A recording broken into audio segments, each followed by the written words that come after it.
दोस्तों, क्या आप जानते हैं कि सऊदी अरब में या इस्लाम में हलाला किस तरह से होता है और कुरान और सुन्नत में हलाला के बारे में क्या हुक्म है? ये सब आपको हम आज की इस वीडियो में तफसील से बताएंगे और उसके साथ दोस्तों एक सच्चा वाकया भी सुनाएंगे जिसमें एक ससुर अपनी बहू के साथ हलाला की आड़ में ज्यादती करता रहा। लेकिन ये सब जानने के लिए आप हमारे साथ आखिर तक जुड़े रहिएगा। और जिन दोस्तों ने अभी तक हमारे चैनल को सब्सक्राइब नहीं किया है, उन दोस्तों से गुजारिश है कि वो हमारा चैनल सब्सक्राइब कर लें। दोस्तों, हलाला का लफ्ज सुनते ही सबसे पहले जो हमारे जहन में एक सवाल आता है वो ये है कि हलाला क्या होता है। और यकीनन बहुत सारे लोग ऐसे भी होंगे जिनको नहीं पता कि हलाला क्या होता है या हलाला किसे कहते हैं। तो दोस्तों, मैं आपका ज्यादा वक्त नहीं लूंगा, आप दोस्तों को मुख्तसारन बताते हैं कि हलाला असल में होता क्या है। दोस्तों, हलाला का मतलब है कि शौहर जब अपनी बीवी को तीसरी तलाक दे दे तो वो औरत उस पर हराम हो जाती है जब तक कि वो किसी दूसरे मर्द से निकाह करके उससे मुझामियत ना करें, यानी हमबिस्तरी ना करें, और वो शौहर उसे खुद ब खुद तलाक दे दे। तो फिर ये औरत अगर पहले शौहर से निकाह करना चाहे तो कर सकती है, जैसा कि कुरान मजीद में सूरह बकरा की आयत नंबर 230 में इरशाद होता है कि फिर अगर तीसरी बार उसको तलाक दे दे तो वो औरत उस पर हलाल ना होगी जब तक दूसरे शौहर से निकाह ना करें। अगर दूसरा शौहर उसको तलाक दे दे तो पहला शौहर और ये बीवी आपस में मिलाप कर सकते हैं, यानी नया निकाह पढ़ाकर, अगर दोनों ये समझे कि वो अल्लाह की हुदूद को कायम रख सकेंगे। तो दोस्तों, इसके बरक्स जो लोगों ने ये तरीका ईजाद कर रखा है कि दूसरे शौहर से इस गर्ज से निकाह किया जाए कि वो पहले शौहर के लिए हलाल हो जाए और ये दूसरा शौहर उसके साथ एक रात या इससे कमोबेश हिस्सा गुजार कर तलाक दे दे तो ये हलाल है। इस पर अल्लाह के रसूल सल्लल्लाहु अलैहि वसल्लम ने लानत फरमाई है, जैसा कि हजरत अली रज़ियल्लाहु ताला अन्हु से मरवी है कि बेशक रसूल करीम सल्लल्लाहु अलैहि वसल्लम ने हलाला करने और करवाने वाले पर लानत फरमाई है। तिर्मिज़ी, अब्बू दाऊद, इब्ने माजा। यही हदीस इब्ने मसूद, इब्ने अब्बास और उकबा बिन आमिर रज़ियल्लाहु ताला अन्हुमा से भी मरवी है। बल्कि उकबा बिन आमिर की रिवायत में यह भी आता है कि रसूल अल्लाह सल्लल्लाहु अलैहि वसल्लम ने फरमाया, क्या मैं तुम्हें उधार सांड की खबर ना दूं? सहाबा रज़ियल्लाहु ताला अन्हु ने कहा, या रसूल अल्लाह क्यों नहीं? तो आप सल्लल्लाहु अलैहि वसल्लम ने फरमाया, हलाला करने वाला उधार दिए हुए सांड की तरह है। अल्लाह ताला हलाला करने और कराने वाले पर लानत करें। इन अहादीस से मालूम होता है कि हलाला करना और करवाना हराम है। दोस्तों, ये तो थी हलाला की हकीकत। आइए अब आपको वो वाकया सुनाते हैं जिसमें एक ससुर अपनी बहू से हलाला की आड़ में ज्यादती करता रहा। दोस्तों, जहालत पर मबनी रस्म रिवाज कमजोरों और लाचारों के लिए किसी दर्दनाक अजाब से कम नहीं। जोरावर के सामने तो मुआशरे का हर उसूल साब्ता ढेर हो जाता है, लेकिन न तमाकू रिवायत के शिकंजे में ऐसा कसा जाता है कि जिंदगी मौत से भी बदतर हो जाती है। इल्मिया देखिए कि अपने मफादात के लिए लोग जालिमाना रस्म को मजहब का दर्जा भी दे डालते हैं। दोस्तों, पाकिस्तान के लाहौर से ताल्लुक रखने वाली एक बदनसीब औरत पर किए जाने वाले मजालिम भी जहालत और सफाकियत की एक ऐसी दास्तान है। टाइम्स ऑफ इंडिया के मुताबिक सालों तक जुल्म सहने के बाद औरत फिर आखिर अपनी शिकायत लेकर पुलिस के पास पहुंची तो कुछ ऐसे अफसोसनाक उनके शपात सामने आए कि जिन्हें जानकर इंसान का दिल फट जाए। पुलिस को दी गई दरखास्त में उस औरत ने बताया कि मेरी शादी सन 2009 में हुई, लेकिन मेरे साथ शौहर का सुलूक शुरू से ही अच्छा नहीं था। औलाद ना होने की वजह से मेरे ससुराल वालों का रवैया और भी खराब हो गया और हर दिन मेरी मार पीट की जाती थी। 2 साल बाद मेरे शौहर ने मुझे तलाक दे दी। मैंने रो रो कर उससे कहा कि मेरा कोई सहारा नहीं, मैं कहां जाऊंगी। तब उन्होंने कहा कि अब कुछ नहीं हो सकता हलाला के सिवा, और हलाला के लिए एक सूरत निकलती है कि मुझे अपने ससुर से निकाह करना होगा, जिसके बाद मेरा शौहर दोबारा मुझसे से निकाह कर लेगा। मैं इस बात पर तैयार नहीं थी, लेकिन उन्होंने जबरदस्ती मेरे ससुर से मेरा निकाह पढ़ाया और मेरा ससुई 10 दिन तक मुझे ज्यादती का निशाना बनाता रहा। उसके बाद मेरे शौहर ने मेरे साथ दोबारा निकाह किया, लेकिन इसके बावजूद मेरा ससुर मेरे साथ ज्यादती करता रहा। 6 साल तक मेरी जिंदगी इसी तरह गुजरती रही। उसके बाद सन 2011 में मेरे शौहर ने एक बार फिर मुझे तलाक दे थी। इस बार मेरे ससुराल का कहना था कि हलाला के लिए मुझे छोटे भाई से निकाह करना होगा। मेरे साथ पहले जो कुछ हो चुका था वो चीज मेरे बर्दाश्त से बाहर था। मैं अब मजीद बर्दाश्त करने के लिए तैयार नहीं थी। जब उन्होंने एक बार फिर मुझे मजबूर करने के लिए मारपीट शुरू की तो मैंने घर छोड़ दिया। पुलिस का कहना है कि औरत के शिकायत पर उसके शौहर, ससुर, देवर और चंद दूसरे ससुरालियों के खिलाफ पर्चा काटा गया, लेकिन उन्हें गिरफ्तार नहीं किया गया। पुलिस का कहना है कि पहले इस मामले को मुशावरती मरकज भेजा जाएगा, लेकिन अगर वहां मामला नहीं सुलझ सका तो इस सूरत में मुलजिमान को गिरफ्तार करके उन पर मजीद कार्रवाई की जाएगी।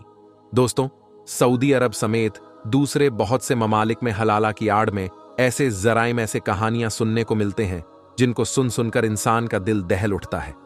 दोस्तों, एक हदीस है, उमर बिन खत्ताब रजी अल्लाह ताला अन्हु से रिवायत है कि उन्होंने लोगों को खुतबा देते हुए फरमाया, अल्लाह ताला उन पर लानत फरमाए जो इस्लाम के नाम पर और इस्लाम की आड़ में ऐसे घिनौने जुर्म करते हैं कि जिनकी माफी शायद ही मुमकिन हो।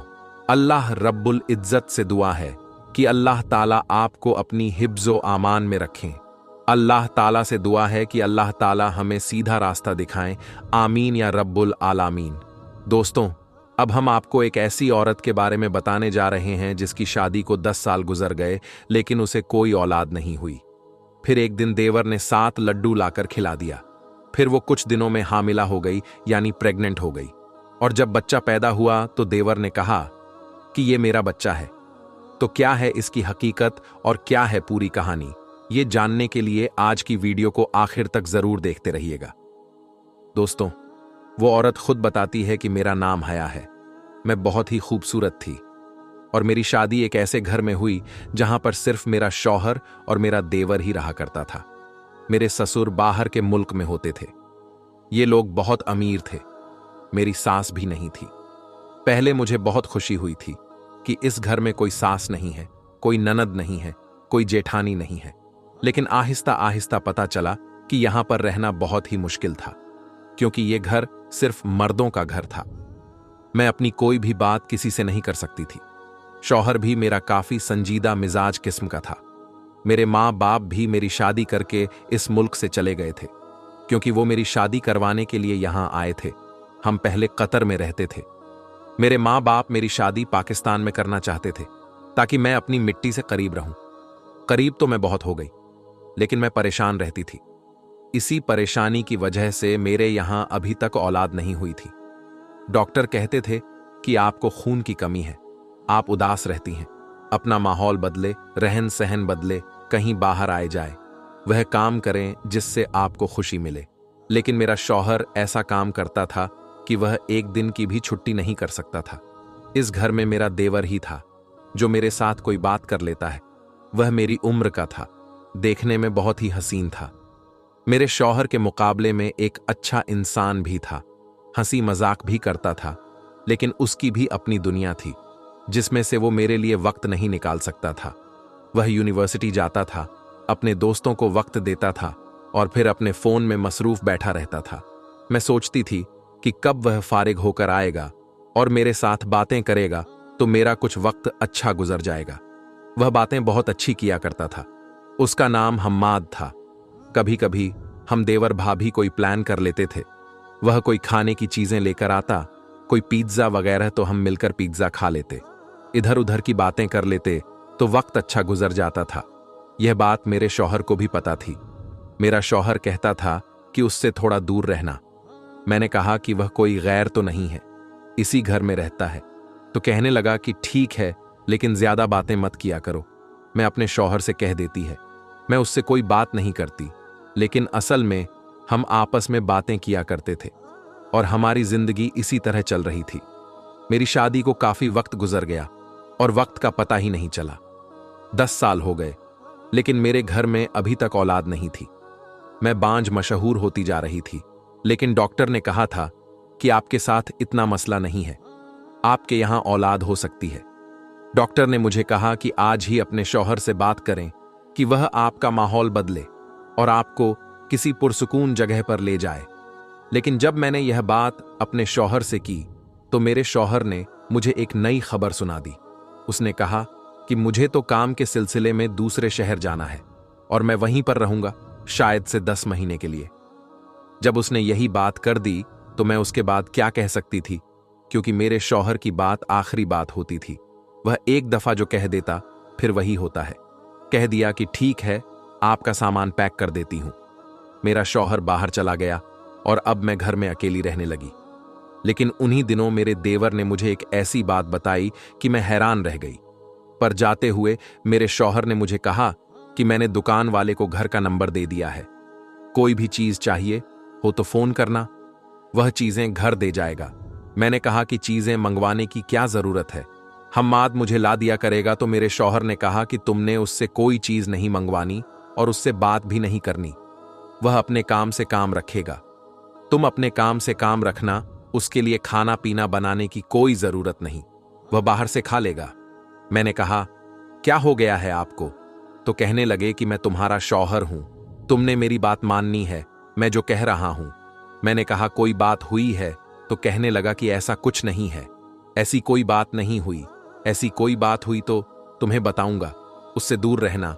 मेरी एक चाची उम्रे पर गई है, वह जब वापस आ जाएंगे तो वो भी तुम्हारे साथ रहने के लिए आ जाएगी, तुम्हारा ख्याल रखेंगे, तुम्हारा दिल नहीं घबराए। अजीब बात यह थी कि मेरा शौहर जाने से पहले मेरे देवर से मिलकर भी नहीं गया था।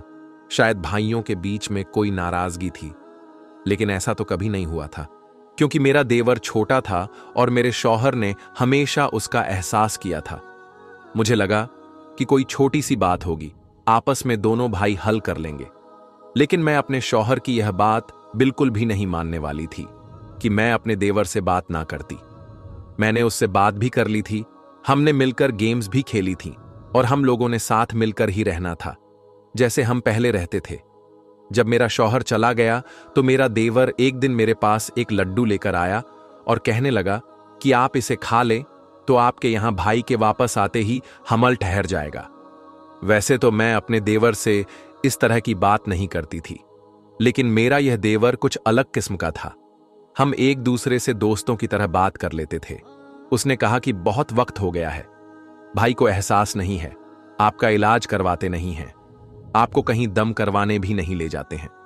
लेकिन मैं एक बच्चे को देखना चाहता हूं ताकि आपके चेहरे की उदासी खत्म हो जाए, इसलिए मैं यह दम करवा के लाया हूं। 7 दिन तक आपको यह खाना होगा, उसके बाद भाई आएगा तो खुशखबरी भी आ जाएगी। अपने देवर का शुक्रिया अदा किया और उसे यह भी कहा कि तुम वाकई बहुत अच्छे इंसान हो जिसने इतना अच्छा सोचा। अल्लाह तुम्हें एक प्यारे से बच्चे का चाचू बनाए। मैंने वह लड्डू खा लिया और इस तरह 7 दिन तक रोजाना वह लड्डू यह सोचकर खा लेती कि सब कुछ ठीक हो जाएगा। मेरा देवर भी रोज मुझे कहानियां सुनाता कि यह लड्डू तो फला ने भी खाया है, जहां से मैं लेकर आया हूं उनकी बड़ी हवा उड़ी है, लोग उसके पास जाते हैं और अपना मसला हल करवाते हैं, आपका मसला भी हल हो जाएगा। लेकिन मेरे देवर ने यह भी कहा कि आपने यह बात अपने शौहर को बिल्कुल भी नहीं बतानी है, क्योंकि वह ऐसी बातों पर यकीन नहीं करते, और अगर उन्होंने यह जान लिया कि यह लड्डू मैंने आपको दिया है तो वह मेरी जान ले लेंगे।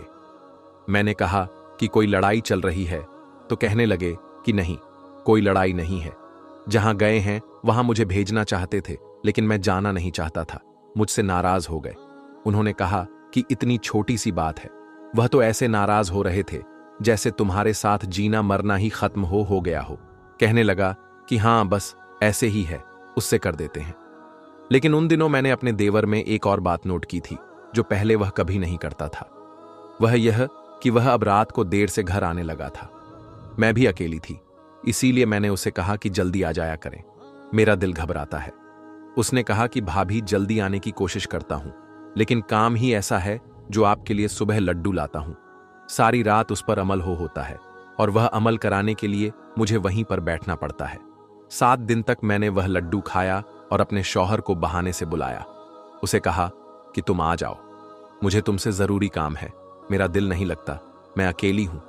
शौहर ने कहा कि ठीक है, फिर मैं तुम्हें अपने साथ ही ले जाऊंगा, क्योंकि यहां पर मेरा काम बहुत ज्यादा है। मैंने कहा कि हां, आ जाइए, मुझे आपकी जरूरत है। लेकिन जब शौहर आया तो मैं यह देखकर हैरान रह गई। उसने मेरे देवर को सलाम तक नहीं किया। उसके पास से ऐसे गुजर गए कि वह बैठा ही नहीं था। मेरा देवर भी हैरान था, क्योंकि उसने पहले वह यह कह रहा था कि जब आएंगे तो मुझे जरूर माफ कर देंगे और सब कुछ ठीक हो जाएगा। पर मेरे शौहर ने ऐसा नहीं किया। मेरा शौहर मुझे अपने साथ दूसरे शहर ले गया और मैं वहीं पर रहने लगी। अभी मुझे यहां रहते हुए 1 महीना हुआ था कि पता चला कि मैं उम्मीद से हूं। यह खबर मेरे लिए ऐसी थी जैसे मरते हुए इंसान को जिंदगी मिल जाए। शादी के 10 साल बाद इस तरह की खबर मिलना कोई छोटी बात नहीं होती। मैं बहुत ज्यादा खुश थी। मैंने अपने शौहर को लड्डू वाली बात नहीं बताई, लेकिन अपने देवर को यह बात जरूर बताना चाहती थी कि मैंने क्या कहा था कि जब तक बच्चा पैदा नहीं होता हम इस शहर में रहेंगे। मेरा शौहर भी बहुत ज्यादा खुश था।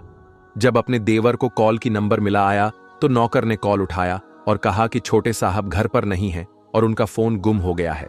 मैं अपने देवर को यह बात बता ना सकी, लेकिन मैंने उसके लिए मैसेज जरूर छोड़ दिया कि वह कभी ना कभी देख लेगा। मेरे शौहर ने कहा कि किसको मैसेज कर रही हो? तो मैंने कहा कि आने वाले बच्चे के चाचू को। वह कहने लगा कि कोई जरूरत नहीं, चाचू कहने की उसका हमसे कोई भी रिश्ता नहीं है। मैंने कहा कि क्या मतलब कोई रिश्ता नहीं, ऐसा क्यों कह रहे हैं? मेरे शौहर ने कहा कि उसने कारोबार में बहुत बड़ा नुकसान किया है, इसलिए मैंने उससे सारे रिश्ते खत्म कर दिए हैं, उसे उसका हिस्सा दे दिया है और अब और वह अपने हिस्से पर ही जिंदा रहेगा। हम उसके साथ कोई रिश्ता नहीं रखेंगे। वह सियाह करे, सफेद करे, हमें कोई परवाह नहीं होगी। मैंने कहा कि आपकी अम्मी अब्बू ने मरने से पहले उसकी जिम्मेदारी आपको दी थी और आपने उसे उसके हाल पर छोड़ दिया। तो मेरे शौहर ने कहा कि वह धोखेबाज है, चोर है और मैं ऐसे शख्स के साथ कोई रिश्ता नहीं रखना चाहता। मैंने अपने शौहर को इतना जरूर कहा कि वह गलत कर रहा है, लेकिन मेरे शौहर ने कहा कि तुम्हें बोलने की कोई जरूरत नहीं है। तुम बीवी हो, तुम्हारा काम घर चलाना है। अल्लाह ने तुम्हें औलाद दे दी है। अपना दिल अब औलाद में लगाऊं घर और बाहर के मैं देखूंगा। यह मेरा भाई था तो तुम्हारा भाई नहीं। अगर तुम्हारा भाई होता तो तुम बोल सकती थी। मैंने कहा कि वह मेरे लिए भी भाई की तरह है, तो मैं अपने को क्या बताती? क्या हमें मिलने वाली जिंदगी की सबसे बड़ी खुशी उसी की वजह से हमें मिल रही है? लेकिन मेरे देवर ने मुझे यह बताने से मना किया था, इसलिए मैं चुप हो गई। सच कहूं तो उसके बाद मुझे वक्त ही नहीं मिला कि मैं अपने देवर को कॉल कर सकूं, उससे बात कर सकूं। एक तो मेरा शौहर उससे बात करने के लिए मना करता रहा और दूसरी बात यह है कि मैं अपने आने वाले बच्चे की शॉपिंग और खुशियां में इतनी मसरूफ हो गई और किसी के बारे में सोच ही नहीं सकी। फिर अल्लाह ने मुझे एक प्यारा सा बेटा दिया, जिसको पाकर मैं बहुत ज्यादा खुश थी। दिन रात अल्लाह का शुक्र अदा करती। जब बेटा 2 महीने का हुआ तो अपने शौहर को कहा कि हम वापस घर जाएंगे, क्योंकि मैं आपके साथ और इस बच्चे के साथ इस फ्लैट में नहीं रह सकती। हमें घर में रहने की जरूरत है। मेरे शौहर ने कहा कि वह घर अभी भी मेरा ही है। बिल्कुल, हम वहां पर जाएंगे। अगर मेरा भाई वहां पर आया तो मैं उसको इतने पैसे दे दूंगा जितना कि उसका उस घर में हिस्सा है। मैंने कहा कि जो भी करें, पर मुझे घर जाना है। दरअसल मैं बच्चे को घर ले जाना चाहती थी कि अपने देवर से मिलवा सकूं और उसे बता सकूं कि वह प्यारे से बच्चे का चाचू बन गया है। हमें बताया गया था कि घर बंद है और मेरा देवर यहां नहीं रहता है, लेकिन जब घर में दाखिल हुई तो ऐसा महसूस होता है जैसे यहां पर कोई रह रहा था, जैसे उस घर में कोई औरत रहती थी। और इसीलिए मुझे पता चल गया है कि घर का हर चीज किसी औरत के इस्तेमाल में थी, ऐसा लग रहा था। लेकिन वह औरत कोई हो सकती थी, इसलिए मैंने इस बात पर ध्यान नहीं दिया। मेरा देवर वहां पर आ गया। मैंने बच्चा उसकी तरफ बढ़ाया और कहा कि देखो, यह तुम्हारा भतीजा है। मेरा भी शौहर वहीं पर बैठा था, लेकिन फिर भी मैं अपने जज्बात पर काबू ना पा सकी। तो मेरे देवर ने कहा कि यह मेरा भतीजा नहीं है। उसकी यह बात सुनकर हैरान रह गए। मेरा शौहर भी बोल पड़ा था कि बच्चे को भी प्यार नहीं करोगे, तुम्हारे अंदर इतनी ही अना भरी है, तुम निकल जाओ इस घर से। मेरे शौहर ने कहा कि दफा हो जाओ यहां से। तो मेरा देवर बोला कि मैंने कहा कि यह मेरा भतीजा नहीं है, क्योंकि यह मेरा बेटा है। यह बात सुनकर मेरे कदमों तले से जमीन निकल गई और मेरे शौहर को भी उन्होंने कहा कि किस किस्म की फजूल बातें कर रहे हो, अपनी भाभी पर किस किस्म का घटिया इल्जाम लगा रहे हो। उसने कहा कि मैं किसी पर इल्जाम नहीं लगा रहा हूं, लेकिन यह मेरा बेटा है, इस बात को मैं साबित भी कर सकता हूं।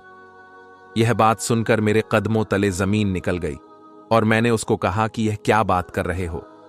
इशारा भी किया कि क्या हो गया है, तुम्हें क्या चाहते हो, तुम्हारी वजह से इस दुनिया में आया है, अब तुम मेरी जिंदगी बर्बाद करना चाहते हो। मेरे शौहर ने कहा कि क्या बात कर रहे हो, क्या हुआ था, मैं जब यहां पर नहीं था तो क्या कुछ हुआ था। मैंने उनको सब कुछ बता दिया कि ऐसा कुछ नहीं हुआ, बस मैंने 7 दिन तक उसका लाया हुआ लड्डू खाया था, उसके बाद ही हमारा बच्चा इस दुनिया में आया था। मेरे शौहर ने मेरे देवर का गिरेबान पकड़ लिया और कहा कि क्या किया है, क्या मिलाया था, तूने लड्डू में क्या, तूने उसमें बेहोशी की दवा मिलाई थी, कहीं तूने कोई नापाक काम तो नहीं किया।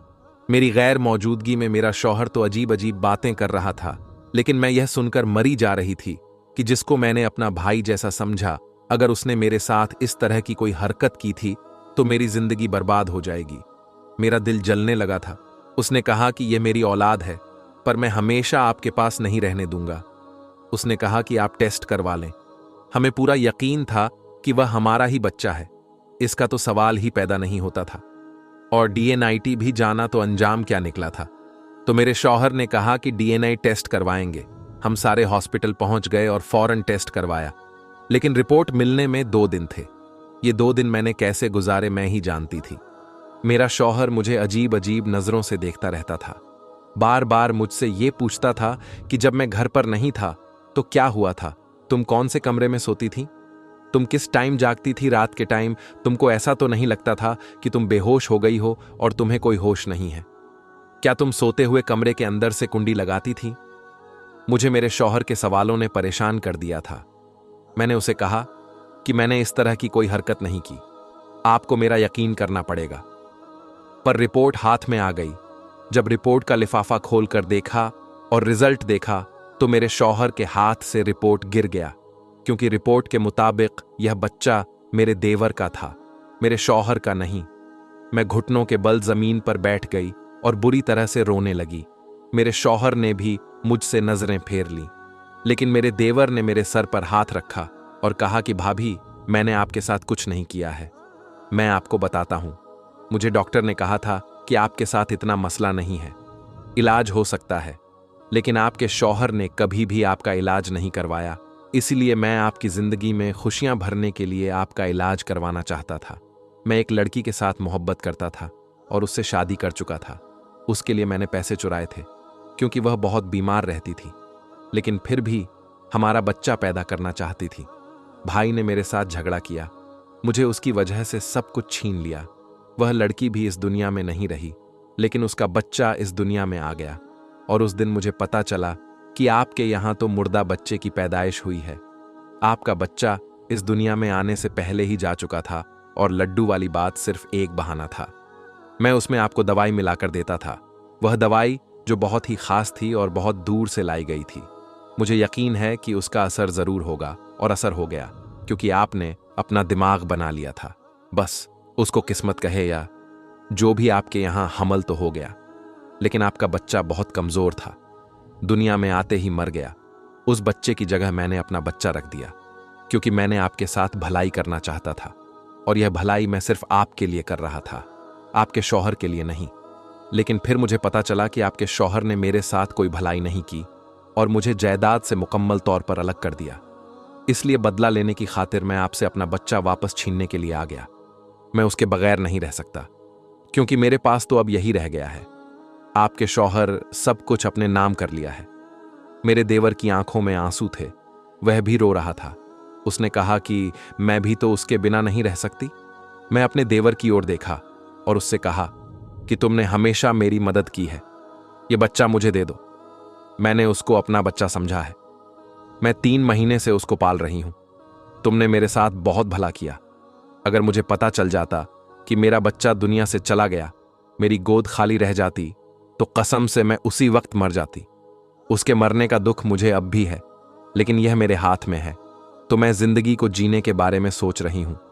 मैंने अपने शौहर से कहा कि आपने क्यों किया, उसे माफ कर दे। उसने जो किया मोहब्बत के लिए किया। आप तो हमें अपने काम में मसरूफ रहे ना, कभी मेरी तरफ देखा ना, मेरा इलाज करवाया। आपका भाई फिर भी मेरे साथ भलाई करता रहा, जबकि यह मेरे साथ बुराई भी कर सकता था। वह सब कुछ कर सकता था, जो आप उससे उम्मीद कर रहे थे, लेकिन उसने फिर भी मेरी इज्जत का पास रखा, मेरे खातिर यह सब कुछ किया, अपनी औलाद तक मुझे दे दी। अब आप उसको माफ कर दें। मेरे शौहर ने कहा, जब तुम अपनी औलाद मुझे दे सकते हो तो मैं तुम्हारा हक क्यों नहीं दे सकता? जो तुम चाहते हो मैं दे दूंगा, लेकिन मेरी एक शर्त है। मेरे चेहरे से, मेरे देवर के चेहरे से भी रंग उड़ गए। मेरे शौहर ने फिर ऐसी बात की कि हम तो हैरान रह गए, और उसने कहा कि वह शर्त यह है कि सारी जिंदगी तुम्हें हमारे साथ रहना होगा, ताकि तुम अपने बच्चे के साथ भी रह सको और मैं अपने छोटे भाई के साथ। हमारी आंखों के सामने, हमारी आंखों में आंसू आ गए। हम लोग रोने लगे। उसने अपने बेटे को प्यार किया और उसे मेरी तरफ बढ़ा दिया, और उसे मेरी तरफ बढ़ाते हुए कहा कि ये आपका बेटा है, अब उसकी माँ आप कहलाएंगे और मैं उसका चाचू। उसको यह बात कभी नहीं पता चलना चाहिए कि मैं उसका बाप हूं और उसकी माँ इस दुनिया में नहीं है। मैंने उसका शुक्रिया अदा किया और उस बच्चे को गले से लगा लिया कि वो मेरा ही बच्चा था। इस बात को 4 साल हो गए हैं। मेरा बेटा 4 साल का है, बहुत खुश है। मेरे शौहर को ही बाबा कहता है और मेरे देवर को चाचू। अल्लाह ने मुझे फिर से उम्मीद दी। मैं बहुत ज्यादा खुश हूं और बहुत बड़ी खुशखबरी हमारी जिंदगी में आई है। उसने कहा कि किसी भी लड़की से शादी करने को तैयार हूं। मैं चाहती हूं कि वह भी अपना घर बसा ले और अपनी जिंदगी शुरू करें, और हम लोग एक घर में रहते हैं और जायदाद हम सब की है। तो मेरे प्यारे दोस्तों, आज की वीडियो में बस इतना ही। हम मिलेंगे आपको अगली वीडियो में। तब तक के लिए अल्लाह हाफिज।